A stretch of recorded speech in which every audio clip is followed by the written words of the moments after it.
Well, welcome to another edition of Win TV. I'm thrilled to have you joining us today. Thank you for tuning in. I hope you picked up a copy of this week's Washington Informer, which I have someplace close to me. I always like, sorry, I had to jump out, but I always like to show you the print edition, which is right here.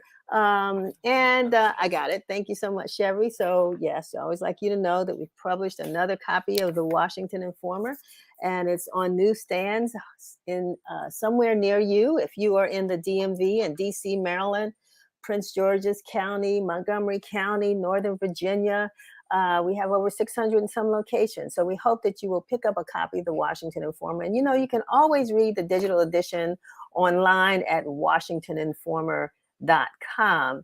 And while you're there, we would ask you, because a little message is going to pop up and ask you to join us as a subscriber. Doesn't cost you anything. Just need to be able to send you a copy of paper every week. So please go ahead and fill that out for us. We definitely appreciate it. It certainly does help us with the bottom line. And for those of you all who are on social media, and I hope that I know some are moving off, but for those of you all who are on social media and continue to use it, follow us on Facebook, Instagram, Twitter, and YouTube. And as a matter of fact, in all of those, not only do we ask you to follow us, but when you go to YouTube, we ask you to sign up there as well. We're going to give a shout out to those who have actually joined us in the last upcoming weeks, because we're trying to get a YouTube subscriber number of about 1,000. We're not quite there yet, although a lot of folks are watching, but we certainly would love to have you as a part of the Washington Informer family. So go ahead and visit us at Washington Informer TV. No spaces, straight Washington Informer TV, all one word.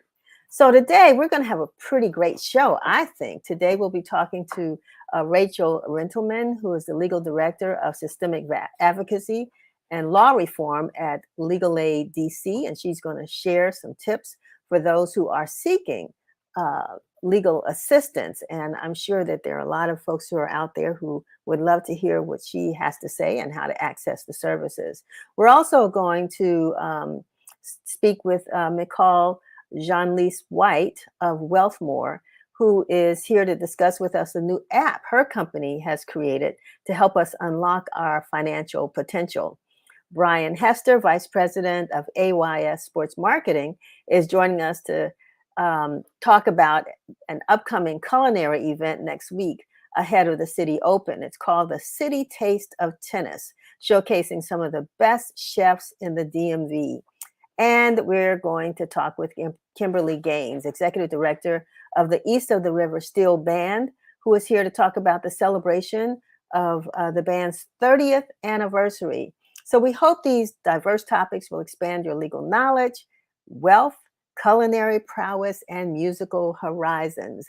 But let's talk about what's happened this week. Last Saturday, Reverend Jesse L. Jackson Sr. stepped down as president of the Rainbow Push Coalition, but he is leading the organization as Reverend Freddie Haynes, pastor of Friendship West Baptist Church in Dallas, Texas, was named the new president of Rainbow Push Coalition. And Reverend Haynes is no stranger to Washington, D.C. He's a featured speaker at Howard University's Crampton Auditorium every year. So we hope to be speaking with him soon on WIN TV. And reporter Hamil Harris actually interviewed him yesterday out at the D.C. Black Chambers Conference held here at the Waldorf Astoria. And his story will be published online and in next week's issue of the Washington Informer. Many of our viewers may not be watching the show right now because they're out at FedEx Field celebrating the sale of the Washington Commanders to a group led by Josh Harris and co-owner Magic Johnson. We are there at FedEx Field too with our reporter and photographer, and we'll share how elated Washingtonians are about the future of the Washington Commanders. So you can keep up with that story at WashingtonInformer.com. And lastly, this morning, we were sad to learn about the recent death of Anthony Dominique Benedetta. I hope I said that right. But even if I didn't, we know him as Tony Bennett, affectionately know him as Tony Bennett, an American singer who many of us grew up with, loved his songs, actually could probably sing a lot of his songs, and loved to see him pairing up with different other singers, not only, well, including Black performers. And so, Tony Bennett has stood the test of time. We're going to miss him, but his music will live on forever. He was 96 years old. So, let's see what else is happening in the news as we hand the show over to Curtis Knowles. This is Win TV News, bringing you the news that matters. D.C. Mayor Muriel Bowser announced Pamela A. Smith as the Metropolitan Police Department's next chief of police on Monday, July 17th. Smith will serve in the capacity of acting chief until confirmed by the D.C. Council. Previously, Smith had served as the chief of police for the U.S. Park Police and worked in its field offices in San Francisco, New York, Atlanta, and the district during her 25-year career. And she was the first Black woman to lead the Park Police in its 230-year history.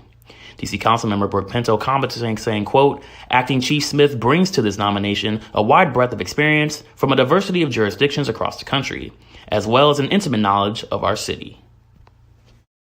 A piece of Maryland and Black history is teetering on the edge of foreclosure, a home in Harford County, Maryland that holds major significance. Once a refuge for the Freedom Riders, a group of activists who challenge segregation on buses and at bus terminals, the historical dwelling currently serves as the residence of prominent civil rights leader Janice Grant. Grant, the former Harford County NAACP chapter president, helped pave the way for African Americans to exercise their right to vote in the states. Sadly, her historic and cherished abode, encapsulating decades of rich history, may soon slip away if she can't raise $50,000 by the end of July.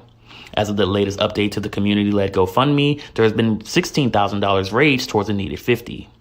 Grant commented saying, quote, I want young people to know their history because it is such a rich history and it would be such a loss if the house was to be foreclosed. Checkpoint Technologies, one of the largest cybersecurity firms in the country, has reported a substantial increase in AI-based scams and attacks compared to the previous year. According to the FBI Internet Complaint Center, phone and cyber scams drained approximately $10 billion from American pockets in 2022. Rapid advancements in generative AI technology by companies like OpenAI and Midjourney have forced organizations to grapple with how to harness the potential of the technology while addressing concerns about the ease with which users can manipulate language, audio, and video.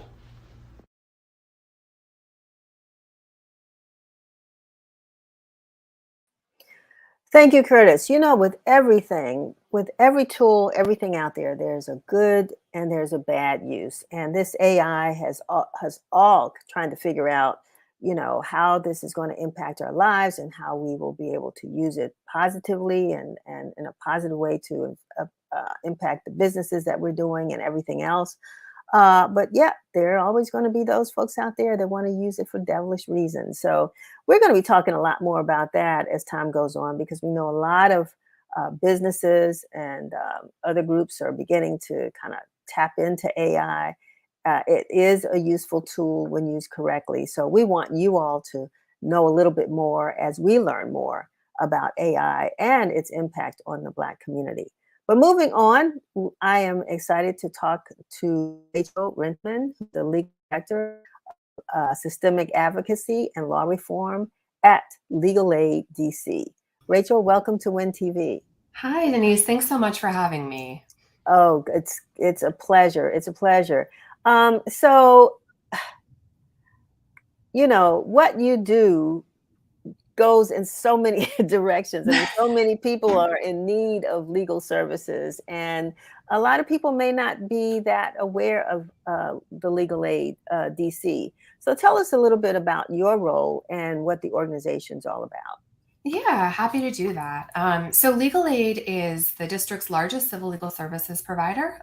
We provide free legal representation to individuals in the district, generally folks who are up to about 200% of the federal poverty guidelines, although sometimes we can assist folks who are slightly higher than that.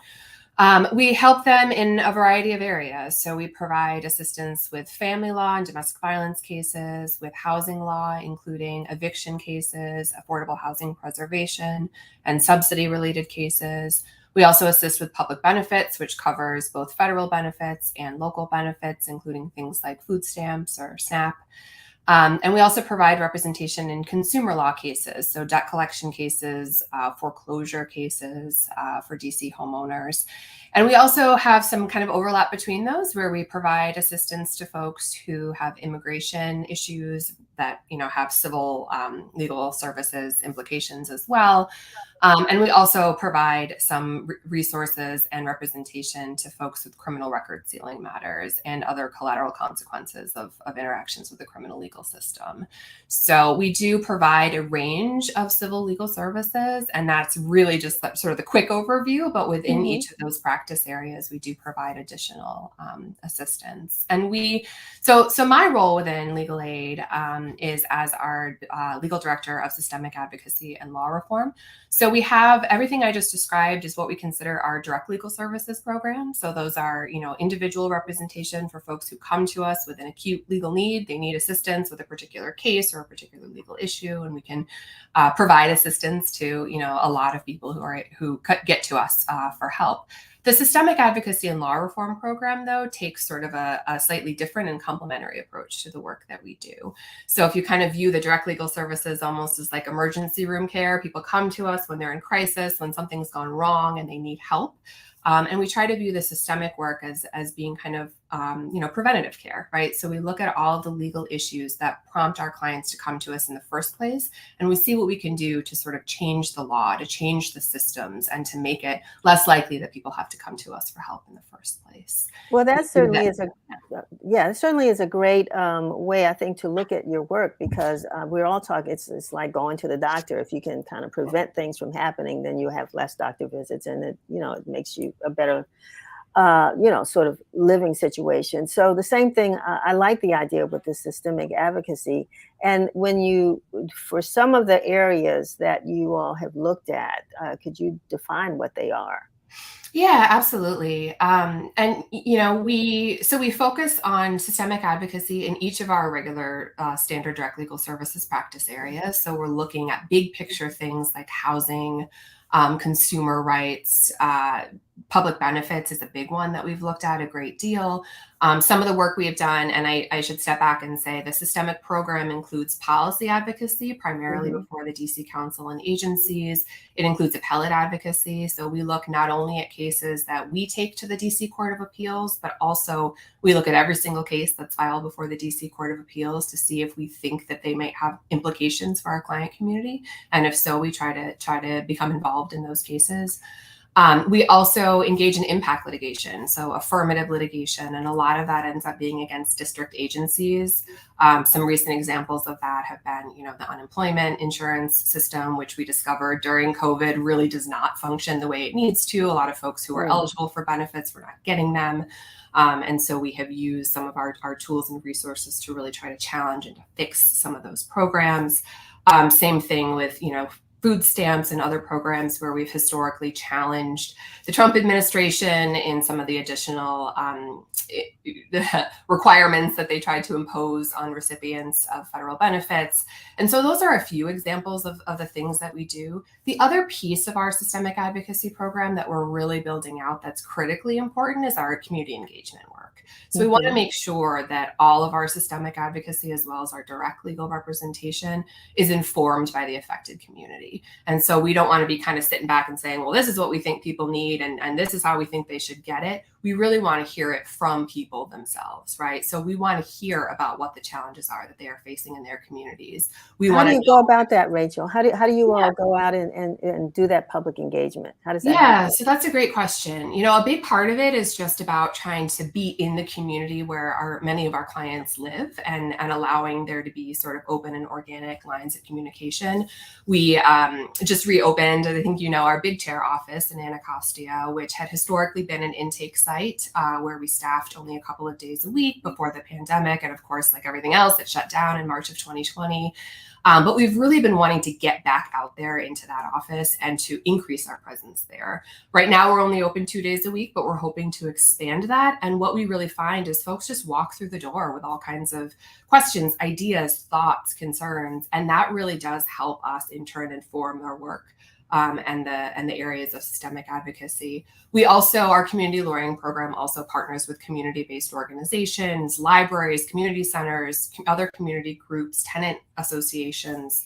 Whoever wants to host us, we're happy to go and sit down and do a Know Your Rights training, or do an intake clinic, or just talk to folks and hear what it is that their primary concerns are. We really do want to kind of pivot away from that sort of tendency that lawyers can sometimes have to assume that they know what's best, and to really let other folks tell us what they need, and then we figure out how to use the law as a tool to achieve it. Where else are you all located? So you said the Big Chair. If you don't mind giving us that address where you're located, but also where else are you located in the district? Yeah, so we are in the Anacostia Professional Building. It's 2041 Martin Luther King in Anacostia, and we're on the second floor, right across from the elevator. We're there currently on Mondays and Thursdays, but like I said, hopefully we'll be expanding those hours. Our main office is in Northwest at 1331 H Street, Suite 350. That's kind of where the bulk of our attorneys are located. But we also have court-based programs in a number of the courts. We have and it's hard to list it all off, and I encourage folks to visit our website. But we do have access to like domestic violence intake centers, both in Southeast and in Northwest. We have court-based projects in the housing court, landlord-tenant court, and elsewhere. So we really do try to be where our clients are and where they need us the most. I want to go back because I want you to sort of reiterate what the requirements are for people who want to access your services. Is there, do you have to be a DC resident? Do you have to have be below a certain income level? Do you have to be above a certain age? Yeah, those are great questions. So in general, we serve DC residents, but we also serve folks with DC legal matters. So if you're in Maryland or Virginia, but you have a custody case that's in DC, that's the kind of thing we might be able to look at.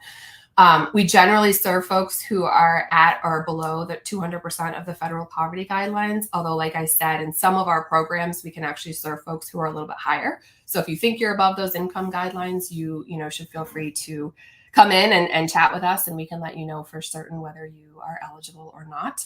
And that works out to be for folks about $60,000 for a household of 4 in annual income. But again, we do have a little bit of flexibility there. So if you're close to that, I want to encourage folks to come in and talk to us. There's no age limitation generally because of the legal issues where we're providing representation. It's usually not folks who are under the age of 18, but occasionally there may be cases.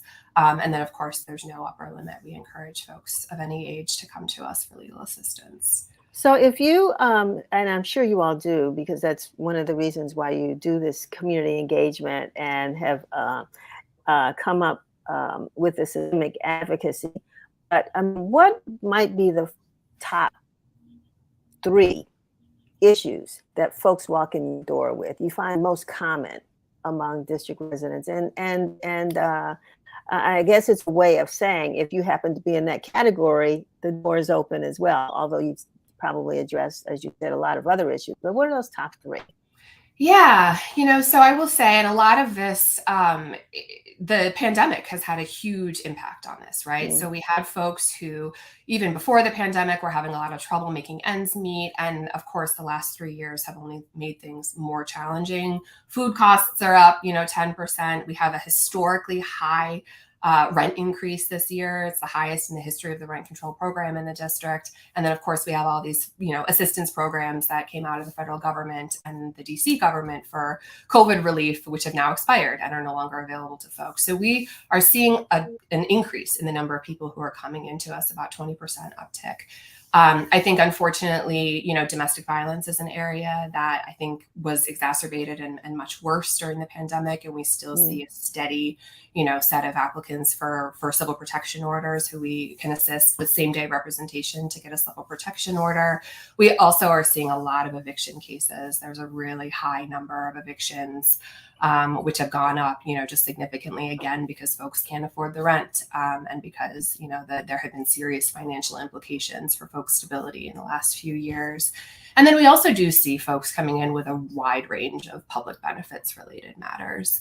And, people who've had benefits cut off and they don't know why, or who, have applied and have had trouble getting benefits in the first place, or just having sort of system glitches. We're seeing a lot of that where, they're not getting benefits that they're legally entitled to because of a system glitch at the Department of Human Services. So those are the kinds of things that we see a lot of folks with. And if you're having those issues, we encourage you to come in and talk to us and see if we can provide you assistance.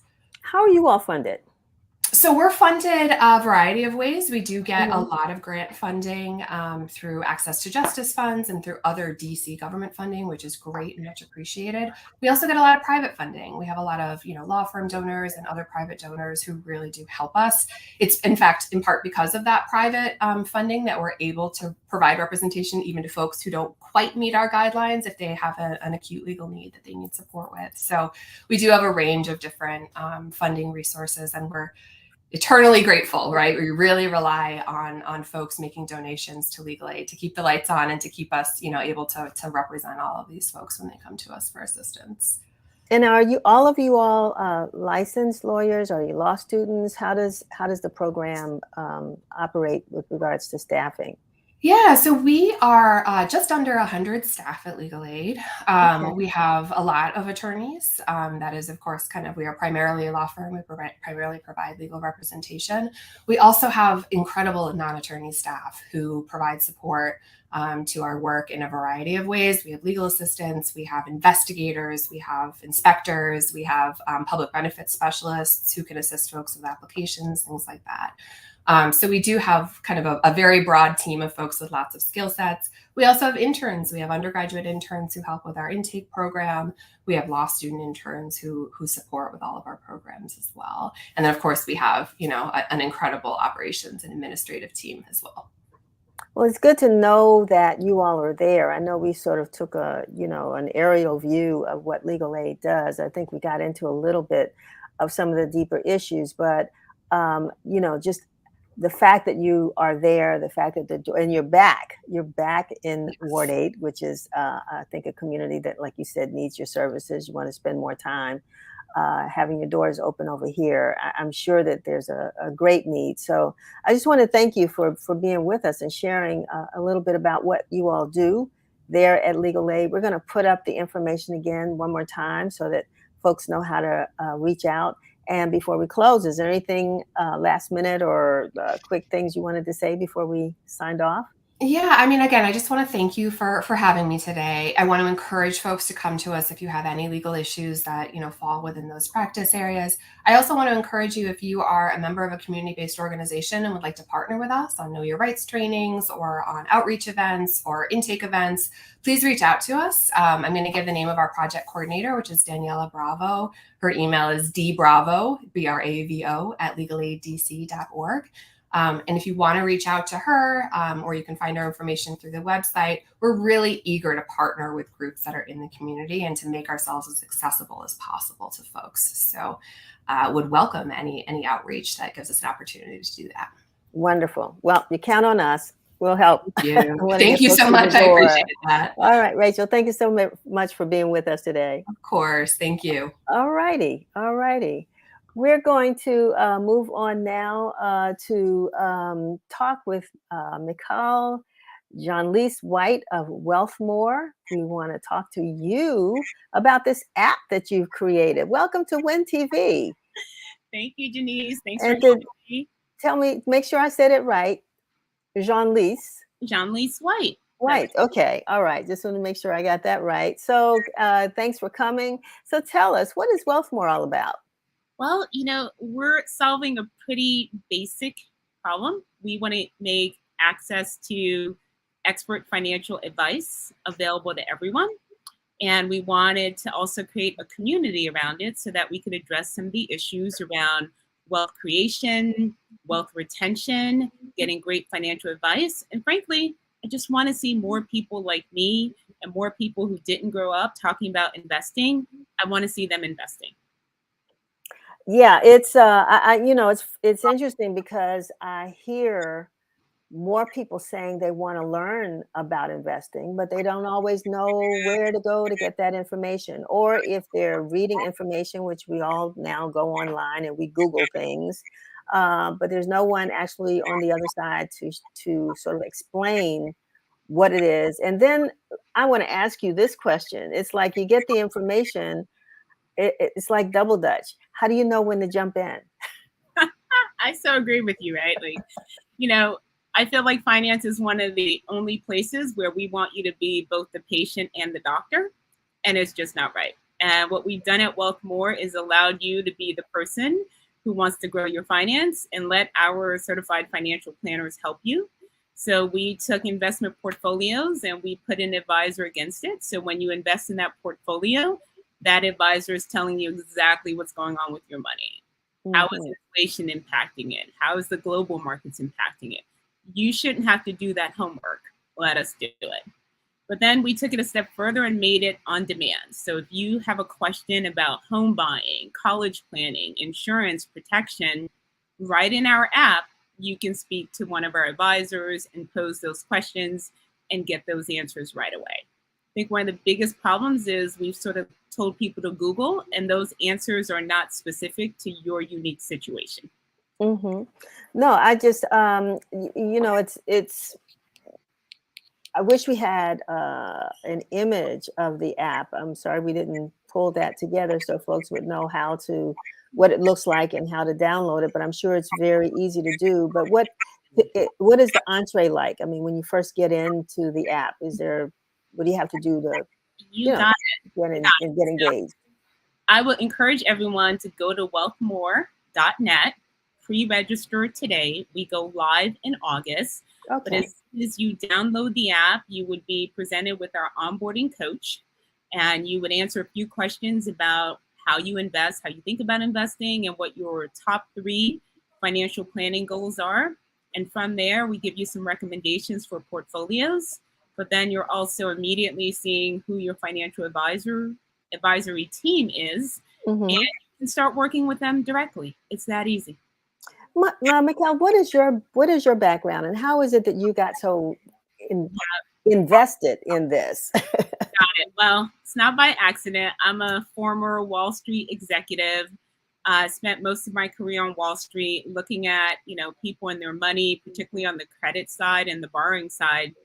And frankly, I just got frustrated hearing all these statistics about the wealth gap, Black people, women, everyone has a wealth gap. And I'm just not the kind of person who likes to admire a problem. I like to get to work and try to fix it. And with technology, we can do that. And here we are now with an app ready to go live to bring customers on. And then we also created a community experience around it. I'm a Wonderful. first generation American. One of the communities you can join on Wealth More is First Gen Wealth. Um, you know, we just wanted to make it easy, accessible, and human. Well, I say ditto to you because, I've been in this news business for a few years. And, it's interesting how every year some uh, Step. investment company or bank or whatever, I mean, it continues to happen. We get these press releases and these stories about what Black folks aren't doing with their money.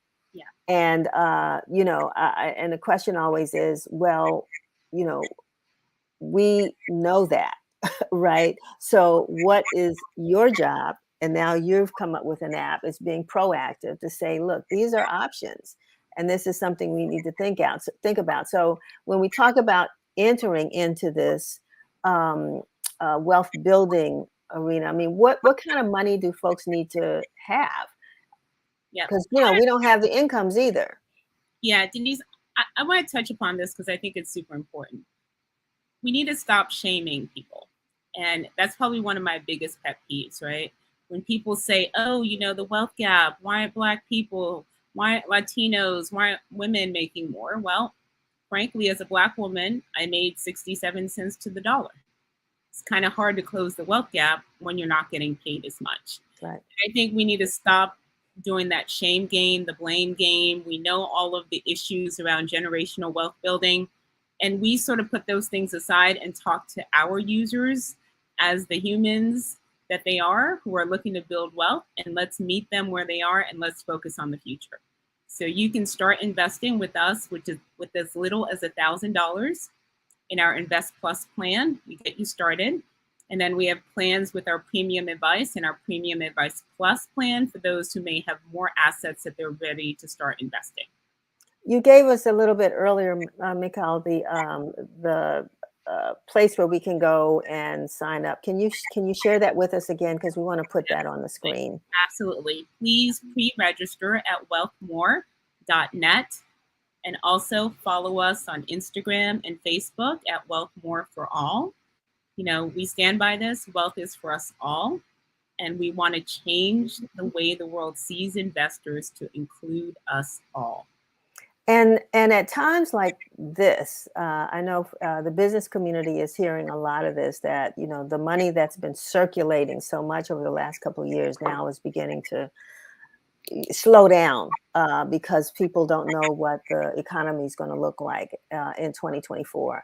So is that the kind of information folks can get from the site, the app as well? I mean, sort of information on how what public policy or other issues are impacting investing. Denise is absolutely right. You know, we live in a macro economy, so we post things about how inflation will impact your money. We posted things for people to think about the student loan relief and how that will impact. You know, these are all things that impact your day-to-day financials, but it also impacts your long-term view. But we also want people to habituate investing. Right? Just like if you're going to the doctor once a year, we want you investing on a monthly basis.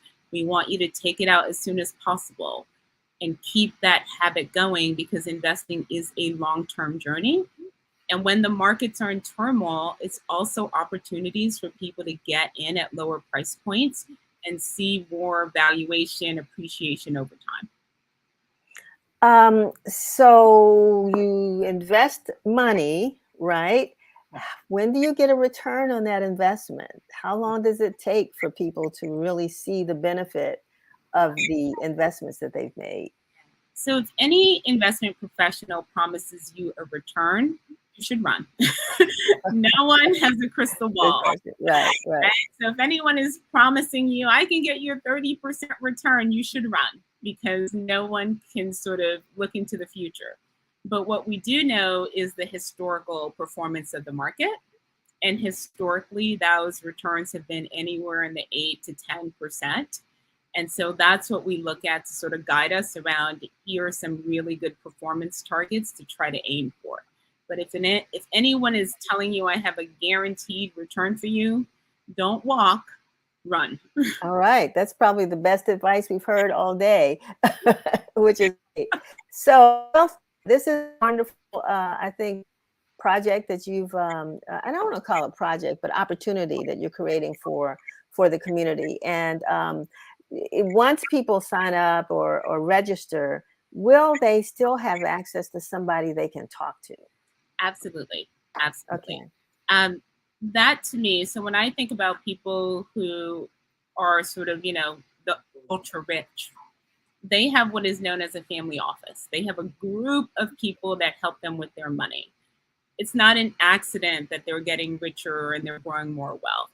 The advice makes a difference. And what we strive to do is to make sure that advice is always readily available, so that people don't make those known mistakes, like not having enough insurance, not having an estate plan, and having the wealth that they create end up in probate courts. Those are the things we want to do to prevent and ensure that you are building, but safeguarding. Wonderful. Well, Mikal, I want to thank you so much. Our shows are so short and there's so many questions. You know, we want people to put them in the chat if they have them. We certainly will direct them to you, and you know, keep the lines of communications open. I look forward to reading more and seeing more about the launch in August. And but you want folks to register now, which makes a whole lot of sense. Let's get ahead of this game. And thank you that you came here to share it with us. Thank you for having me, Denise. And I hope all your viewers will join us on this journey. Wealth is for us all. Wonderful. Yes, it is. Yes, it is. All righty, McCall. Thank you. Thank you, Denise. All right. Have a great day. We're going to bring on now Brian Hester, who is the Vice President of AYS Sports. And we're going to look at this quick video and then get into a conversation about our City Open taste of tennis.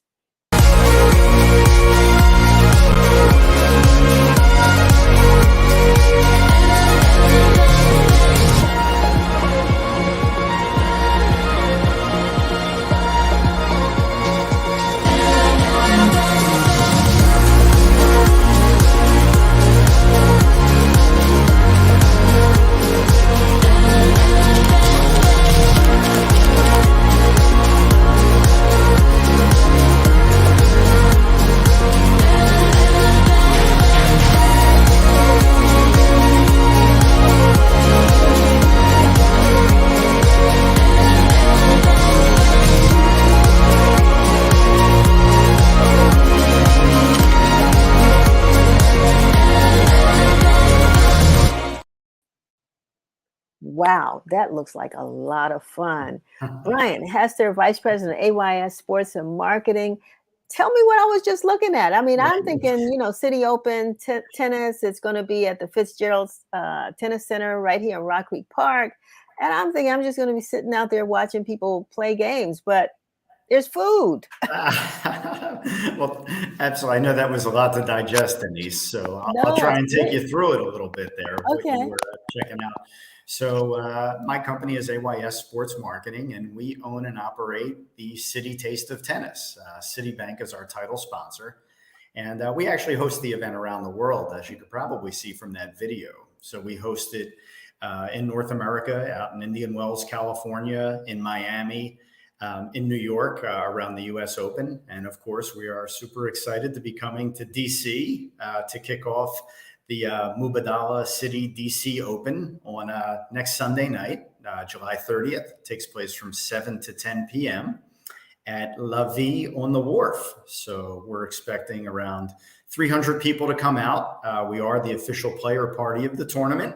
So that means we're going to have a great player turnout. So it's an opportunity for attendees to taste some of DC's finest cuisine and actually rub elbows with tennis players who are in town for the tournament. So, well, I'm certainly glad you told me that, because I would have had folks running up to the Fitzgerald Center, but no, it's down at the Wharf, which is another wonderful place to be now in DC. Yeah. So I'm trying to figure out, which makes sense, but the collaboration or the merger between a tennis tournament and food. Right. Yeah. So, I mean, we kind of put that together. It was interesting. We're based in Philadelphia. Mm-hmm. We've been doing this for a very long time. So in 1999, the local tennis tournament asked us to come up with a fun event concept to kick off the tournament. So we sat around and we said, what makes tennis so interesting? Well, it's very international. I mean, there's just so many cultures that come together, at tennis tournaments. And, what else is international? Well, food. Food is obviously very international and, just so unique to so many different cultures. And we just started bouncing ideas around. Okay, taste, food, tennis, taste of tennis. That's kind of how it happens. So basically in each city, we bring out top local chefs because we really want to give people a flavor for the city we're in. Obviously, DC, the foodie scene has really exploded over the past couple of years. And we're excited to showcase, just a little bit of everything. We have a really unique lineup of chefs.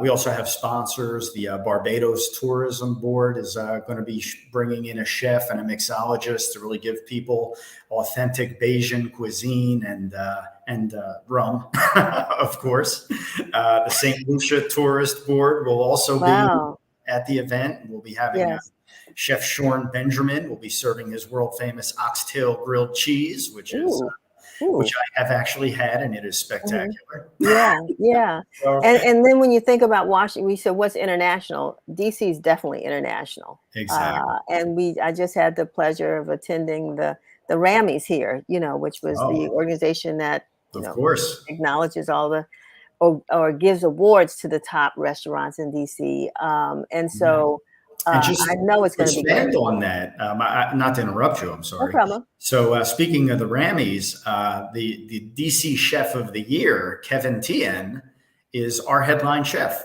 So he Okay. is actually going to be in the house preparing cuisine for everyone in attendance, and again, really showcasing the international flavors that are alive and well in DC. We have Indian cuisine, we have Filipino cuisine.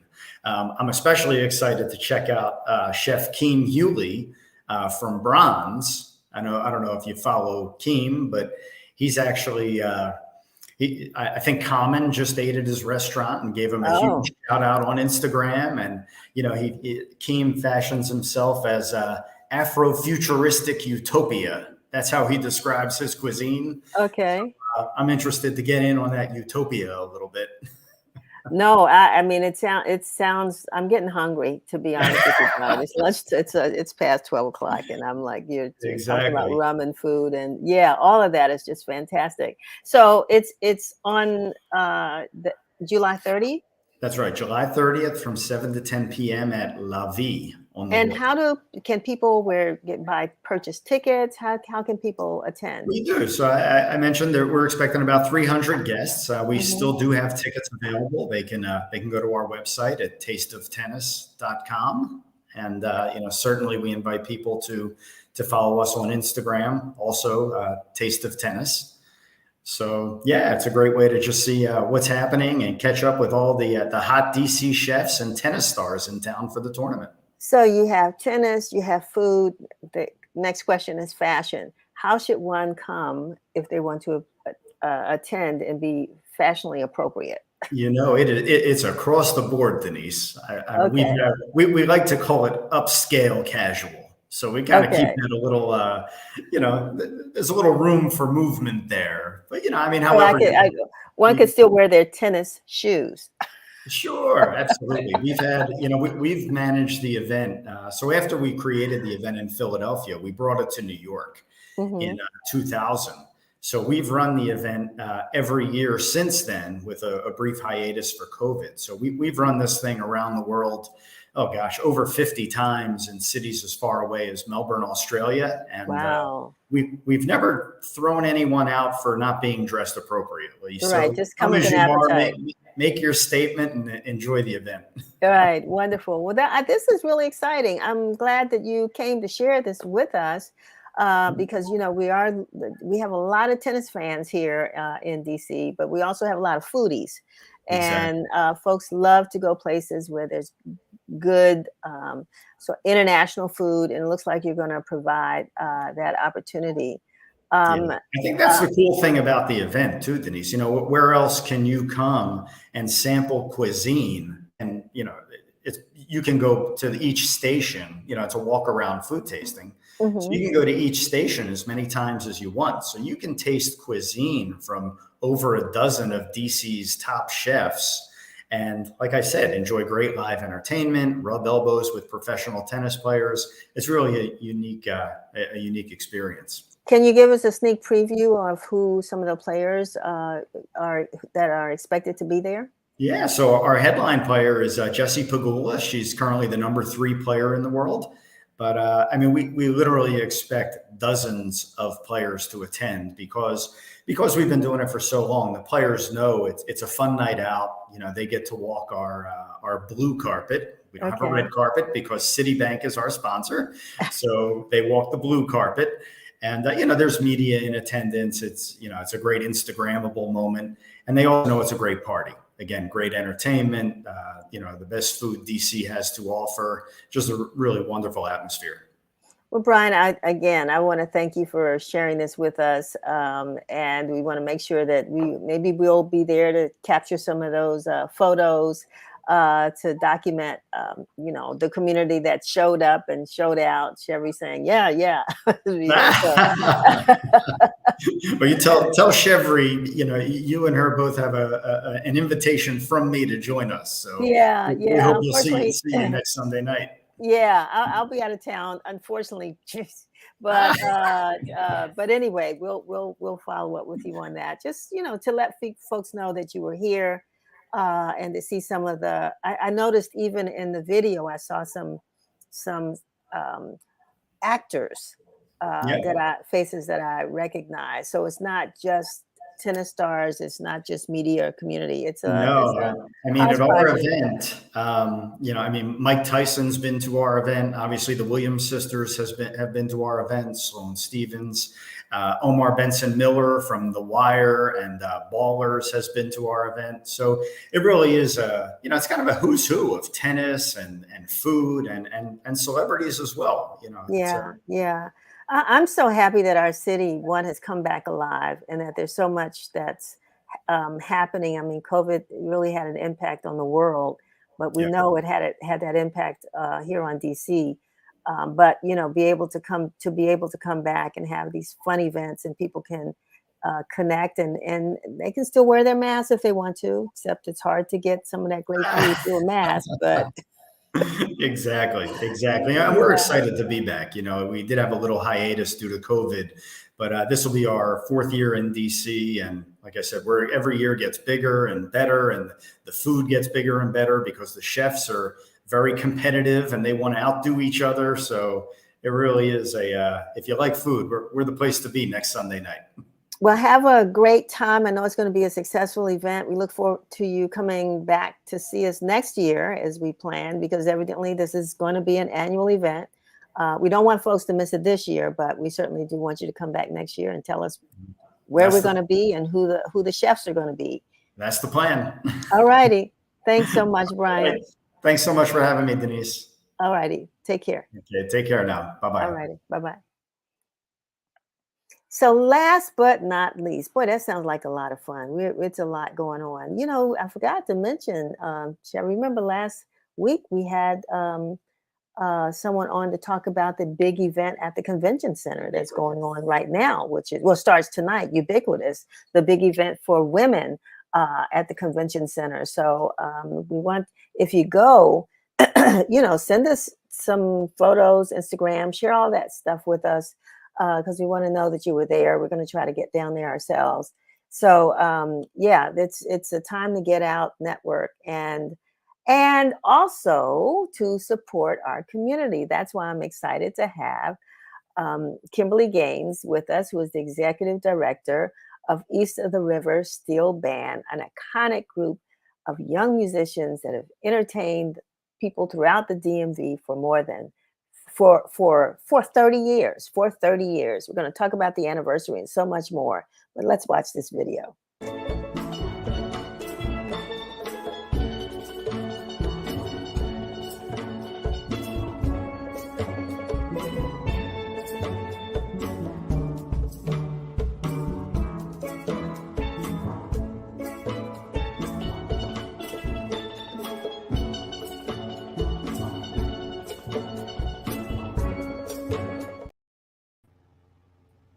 Wow. I love them.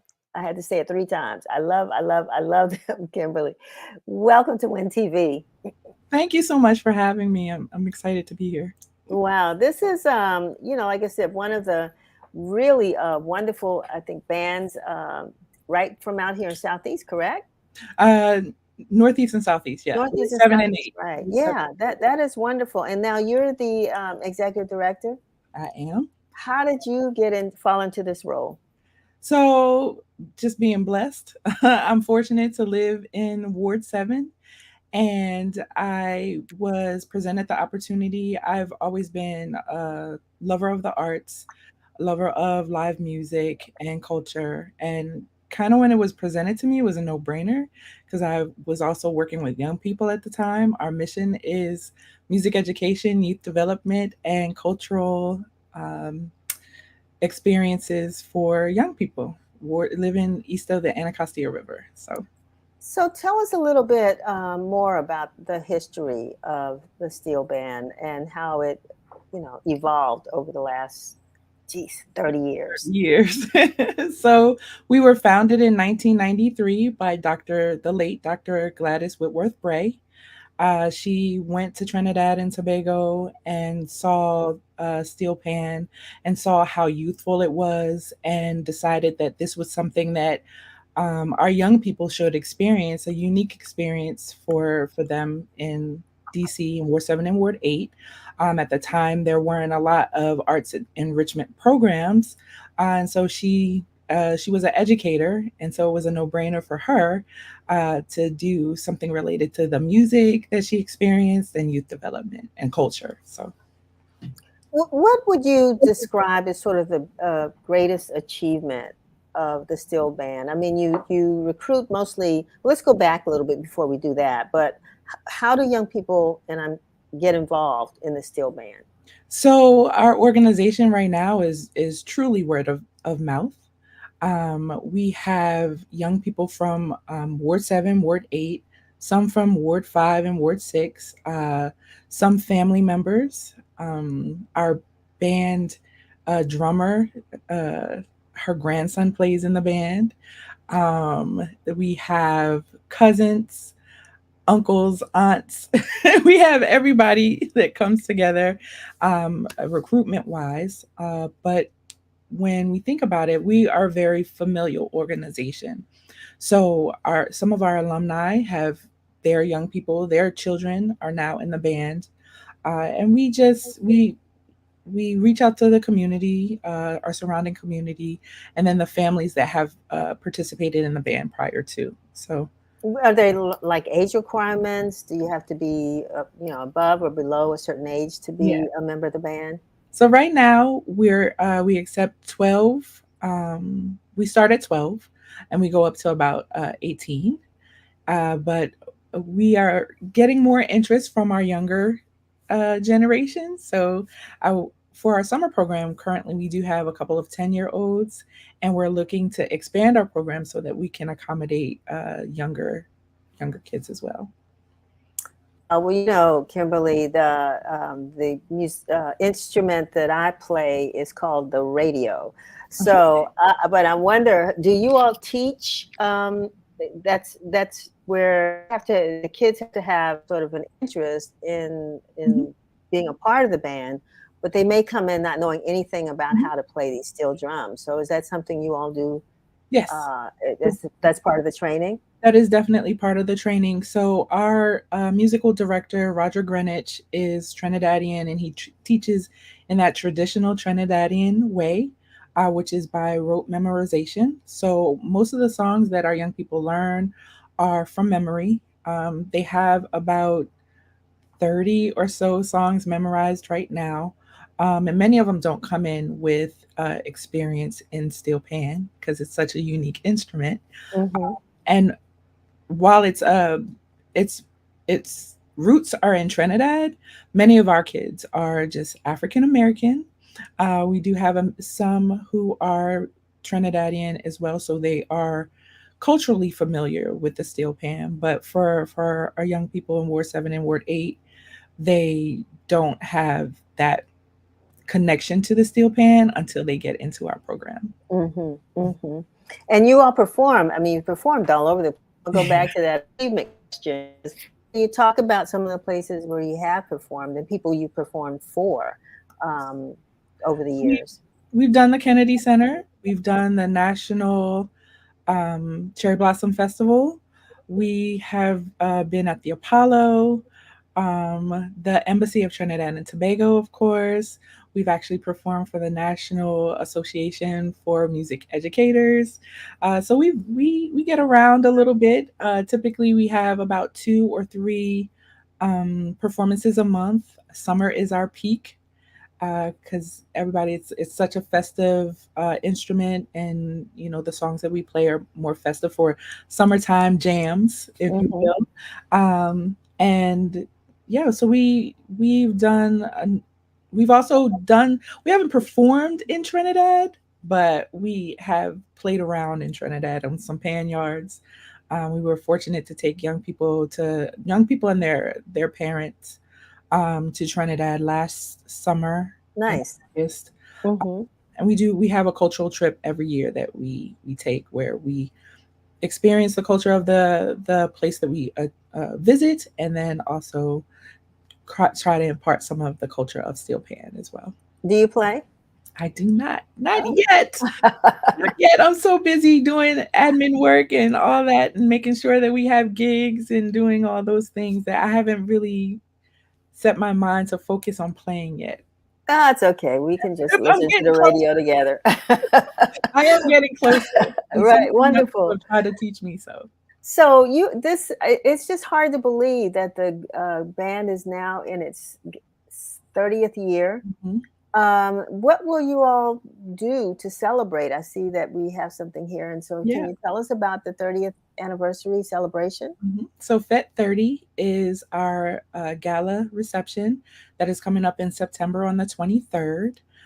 We will be honoring some of our community members, including the Honorable Anthony Philip Spencer, the ambassador to the Embassy of Trinidad, who has been an amazing help to our organization. Reggie Van Lee, chairman of the DC Commission on the Arts and Humanities. Roger Greenwich, our own musical director, who has been with us over 25 years. And then also a community champion, Matthew Shannon, who's an attorney in the district, who's also contributed a lot to our organization. And there'll be music, there'll be plenty of good food. There's going to be a 360-degree camera, which I'm really excited about because I want to see those pictures. Yes. And it's happening at the UDC Theater of the Arts on campus. So people are interested in buying tickets, and we know, your funding. I mean, what's probably the other thing to administrative work. You probably spend a lot of time trying to raise money to support the group and the young people that are participating. How can folks get tickets, and how much are they again? So you can go to our website at www.eor, what's on the screen, steelband.org.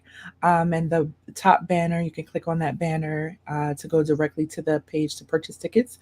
Tickets are $200. And like I said, there'll be food, entertainment, maybe some celebrity guests, or at least some celebrity appearances, and just a good time. The young people, they're excellent at playing, and they have fun doing it, which is what's important. And we want to keep providing the service to young people in our community, and expanding our organization so more young people can experience it.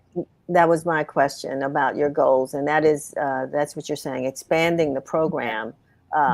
Because it seems as though once young folks see it, and we're all talking right now about what we can do to get young people involved in programs that will keep them in safe and learning environments, and this happens to be one. So so they can go there and buy tickets, but they can also donate to the organization, right? Yes. We are looking for sponsors for the gala as well. Fortunately, we currently have MSNBC, and sorry, I had a list of people I was supposed to mention. So got to mention those sponsors. Let me mention the sponsors. Right. Richard Hamilton, Biles and Laura Blake, Norbert Pinkett, Awash, and a host of others that wonderful. Really supporting us in the band as well as the gala. So. Wonderful. Well, I really wish you the best of luck, and I wish you a very successful event. I know that we'll be seeing the steel bands around the city always, and so just good luck to you. Thank you so much. Stay strong, because you got a lot of work and a lot of young people counting on you. I do, and I'm ready for it. And I hope to see you. You do have an invitation as well to come and attend the event. We would love to have you. Well, I would love to be there. So I'm going to try to make sure I can put that on the calendar. And you all keeping me busy. I love it. So. Exactly. Thank you, Kimberly, for being with us today. All righty. Bye-bye. Well, that brings us to the end of another broadcast. We had a packed show. Thank you, Chevy Lassiter, our producer, for pulling this together. And we will be back with you next week with another program. Again, if you have some thoughts or ideas, some recommendations on folks that we can bring on to Win TV, we're trying to connect you with the community and connect them with folks who want to participate in those programs. So we look forward to hearing from you at news@washingtoninformer.com. Yeah, again, just check us out at news@washingtoninformer.com. We're still trying to come up with a name for this show. So if you have some recommendations too, send them there, news@washingtoninformer.com. Until then, I think it's going to be a beautiful weekend. So enjoy it. Have a very productive week and stay safe. We'll see you next Friday.